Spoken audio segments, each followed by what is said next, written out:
Momento de darle la bienvenida al señor Alejandro Otero, ahora en la mañana. ¿Cómo estás, Alejandro?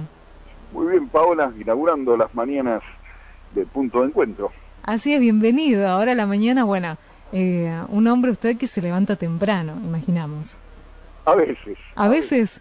Tampoco exageremos. Bueno, pero te vamos a tener en las mañanas, Alejandro, para seguir hablando sobre la economía y lo que estamos haciendo, Alejandro, a pesar de que ya hace un largo tiempo que venimos en Punto de Encuentro compartiendo el aire, contarle también a los oyentes que se suman a la mañana cuál es tu intervención en este programa, de qué se trata. Bueno, se trata de tratar de analizar la economía, de brindar algunos elementos que nos permitan reflexionar sobre lo que pasa en materia económica, tanto en la Argentina como en el mundo, de manera de poder tomar un poco de mejor y mayor conciencia acerca de aquellas cuestiones que nos incumben y que, aunque no parezca, siempre terminan por afectar nuestra vida cotidiana. De alguna u otra manera. Y Alejandro, ¿de qué tema vamos a hablar en el día de hoy? Y hoy vamos a hablar de tres cuestiones que han tenido relevancia en estos días y que me parece que son importantes para analizar y entender mejor cómo va a desempeñarse la economía argentina de acá en adelante, y sobre todo dándole una mirada política, porque como hemos dicho muchas veces en esta columna, la economía es fundamentalmente economía política y no está ajena de los fenómenos políticos y del contexto político en el cual se desarrolla. Así es. Vos sabés, Paola, que las cuestiones que vamos a hablar hoy tienen que ver con dos de las variables, dos de las componentes más importantes de una economía, de las componentes que permiten determinar el nivel de producción, el nivel de empleo, que son el consumo y la inversión, ¿no? Dos variables claves, si las hay, porque manifiestan el comportamiento de las personas, de las grandes mayorías en materia de consumo, y de algunos, los que son pocos pero relevantes, que realizan la inversión. El consumo y la inversión no son las únicas cuestiones que importan para conocer cómo se desempeña una economía, para conocer si una economía va a ser vigorosa o lo contrario. También importan las exportaciones y también importa el desempeño del gasto público, el desempeño del Estado. Pero el consumo y la inversión son sin dudas claves. Y en relación al consumo y la inversión, en la Argentina sucedieron cosas en estos días que conviene repasar. Repasemos, ahí va. Por un lado, en materia de consumo, el consumo fuertemente está incidido por los salarios, ¿no? Los millones de trabajadores que se desempeñan en una economía moderna, importante, de nivel o de tamaño medio como es la Argentina, son los grandes motorizadores del consumo, los asalariados, los trabajadores.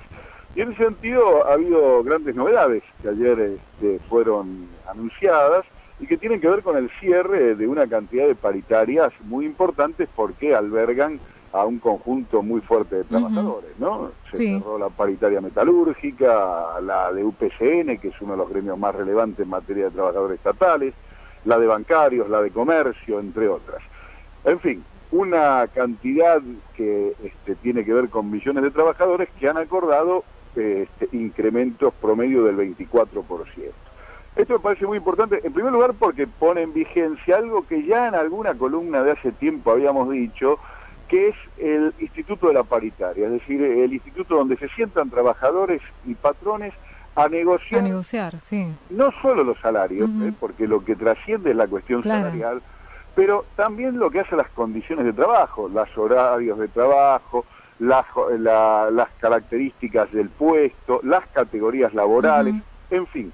Todas las condiciones que hacen a la vida laboral son negociadas libremente en paritarias entre trabajadores y empleados, y el Estado regula que las cosas no se salgan de madre, pero en todo caso es en principio un espectador, porque libremente en un marco democrático trabajadores y patrones acuerdan, insisto, salarios y otras condiciones relevantes de la vida laboral.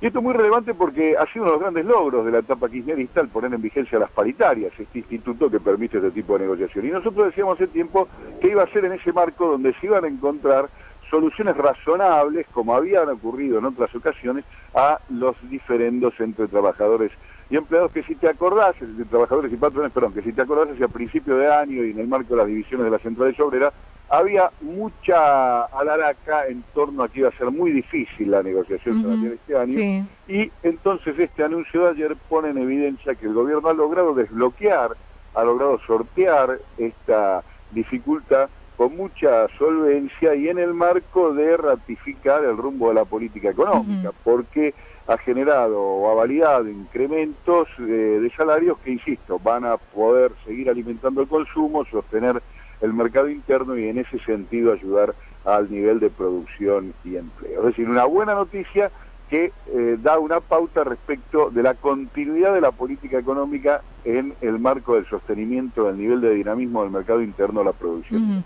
Claro, además, Tomada dijo que ya se cerraron las negociaciones salariales alrededor de 2 millones de trabajadores, que esto implica el 40% de las firmas. Es un número muy importante.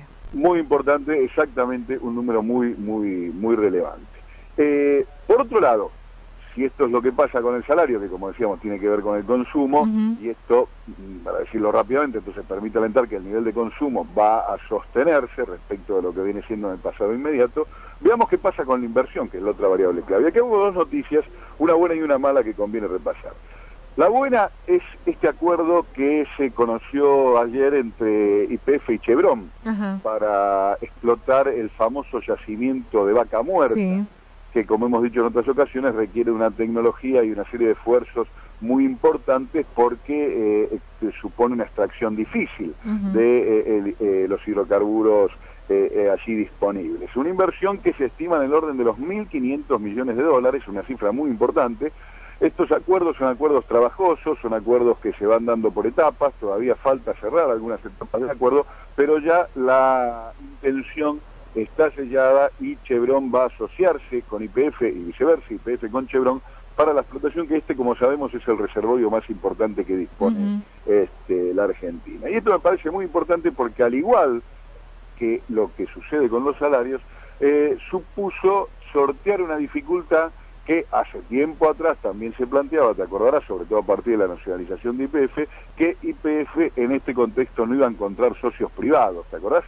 Sí, que esto desalentaba, iba a ser difícil, desalentaba, claro.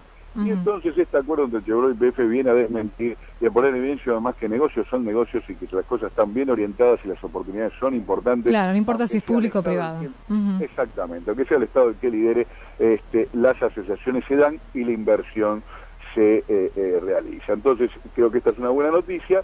Y por otro lado, una que es preocupante, y es esta especie de nubarrón que aparece sobre la iniciativa del blanqueo, una iniciativa que el gobierno, lo hemos comentado en la columna anterior, le dio mucha relevancia respecto a la posibilidad de recuperar algo así como 5.000 millones de dólares de las fabulosas cifras de los argentinos que están fugadas de la economía formal, y poder por esta vía recuperarlas, es decir, una medida que, insisto, puede ser cuestionable, opinable o atacada por su costado flaco en materia de injusticia en el tratamiento para cumplidores y no cumplidores, pero que, de resultar efectiva, tiene una potencia muy importante al recuperar ahorro perdido de los argentinos. Y frente a esta medida, esta iniciativa a la cual el gobierno le ha dado tanta importancia, la unificación de la oposición con estos anuncios respecto de que si tienen mayoría parlamentaria la van a derogar, que si tienen mayoría parlamentaria van a publicar a quienes hayan blanqueado, etcétera, etcétera, desalienta la posibilidad de participar de este blanqueo a aquellos que tuvieran intención. ¿Se entiende? Es decir, genera una nota de incertidumbre muy grande respecto de la viabilidad y sostenimiento de esta medida, lo cual en materia de inversión supone una noticia preocupante, ¿no? Me parece que acá es un punto a detenerse porque, como decíamos en la columna anterior también, la inversión es la variable clave, porque a largo plazo la economía se sostiene y se hace sustentable en la medida en que la inversión apalanca la expansión de la producción en su conjunto, en la medida que la inversión captura los beneficios de la ciencia y la tecnología y los pone al servicio de la producción. Claro, van de la mano. Van de la mano, inevitablemente. Exactamente. En el corto plazo el consumo puede sostener la economía, pero si no se expande la inversión, en el largo plazo la cuestión tiende a hacerse difícil y preocupante. Y creo que este es el punto clave, porque parecerían algunas iniciativas de la oposición, incluso ha habido algún legislador de la oposición que lo ha dicho con todas las letras, que hay sectores que están jugando a que cuanto peor mejor. en el sentido de que cuanto peor sea el contexto económico, mejor va a ser el resultado de los opositores en materia electoral. Si esta fuera la estrategia, la verdad que estamos en problemas. La preservación de la economía de los argentinos, que quiere decir la preservación del bienestar de los argentinos, debiera tener una nota de coherencia y de cordura y accionar en conjunto sobre un contexto que permita el sostenimiento de una mejora de la calidad de vida del conjunto a lo largo del tiempo, y la discusión política, en todo caso, ponerla en esta línea y no contra esta línea. Bien, quedó clarísimo, Alejandro. Bienvenido a la mañana de Punto de Encuentro y vamos a seguir hablando sobre la economía. Te mandamos un abrazo. Nos vemos, hasta luego. Hasta luego. Pasaba Alejandro Otero, su columna de temas económicos en el 98.1.